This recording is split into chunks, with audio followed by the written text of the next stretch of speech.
കോഴിക്കോടിന്റെ കുട്ടനാടൻ കാഴ്ചകൾ കാണാമിനി. വിശാലമായ കായൽപ്പരപ്പ്, തെങ്ങിൻ തോപ്പുകൾ നിറഞ്ഞ തുരുത്തുകൾ, ഇടത്തോടുകൾ, കണ്ടൽക്കാടുകൾ ഇവയൊക്കെ ആസ്വദിച്ച് ബോട്ടിലൂടെ ഒരു യാത്ര. പറഞ്ഞു വരുന്നത് അകലാപ്പുഴയെ കുറിച്ചാണ്, കോഴിക്കോടിന്റെ സ്വന്തം കുട്ടനാടിനെ കുറിച്ച്. കോഴിക്കോട് നഗരത്തിൽ നിന്ന് 35 കിലോമീറ്റർ ദൂരം. ആദ്യം തിക്കോടിയിലെത്തണം.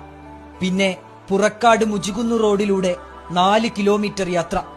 ചെന്നെത്തുക അകലാപ്പുഴയുടെ മടിത്തട്ടിലേക്ക്. വിശാലമായ ആഴവും ഒഴുക്കും കുറഞ്ഞ കായലാണ് അകലാപ്പുഴ.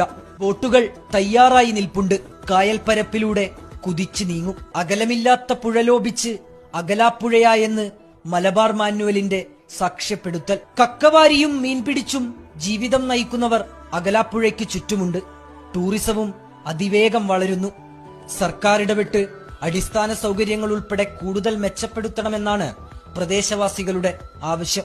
വിശാലമായ കായൽപ്പരപ്പ്, തെങ്ങിൻ തോപ്പുകൾ നിറഞ്ഞ തുരുത്തുകൾ, ഇടത്തോടുകൾ, കണ്ടൽക്കാടുകൾ ഇവയൊക്കെ ആസ്വദിച്ച് ബോട്ടിലൂടെ ഒരു യാത്ര. പറഞ്ഞു വരുന്നത് അകലാപ്പുഴയെ കുറിച്ചാണ്, കോഴിക്കോടിന്റെ സ്വന്തം കുട്ടനാടിനെ കുറിച്ച്. കോഴിക്കോട് നഗരത്തിൽ നിന്ന് 35 കിലോമീറ്റർ ദൂരം.